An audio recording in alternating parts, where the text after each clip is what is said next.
Hello, আসসালামু আলাইকুম guys. ক্যাপশনে দেখতে পাচ্ছেন এখানে চিংড়ি মাছ, পেঁয়াজ, কাঁচামরিচ, তেল দিয়ে মশলা দিয়ে কষাচ্ছি। আজকে আমি লতি চিংড়ি আর শুটকি দিয়ে বানাবো। এই যে দেখেন এখানে মশলাটা কষে গিয়েছে, চিংড়ি মাছ কষিয়ে নিয়েছি, এখন লতিগুলি দিয়ে দিয়েছি, লতিগুলি দিচ্ছি। দেখেন এটা এখন একটু কষাবো মশলা দিয়ে, চিংড়ি মাছ দিয়ে। তারপরে অল্প পানি দিব, অল্প পানি দিয়ে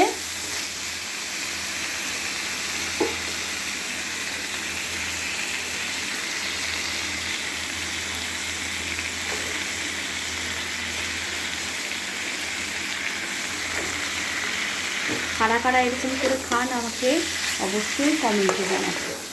দেখেন আমি এখন অল্প করে পানি দিই।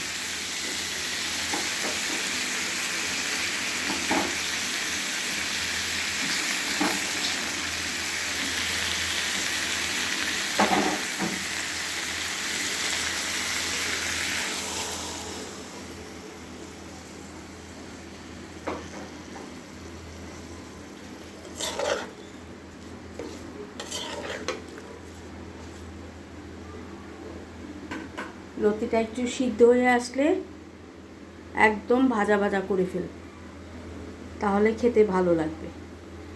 সবাইকে অসংখ্য ধন্যবাদ ধৈর্য ধরে আমার ভিডিওটা দেখার জন্য। সবাই ভালো থাকবেন।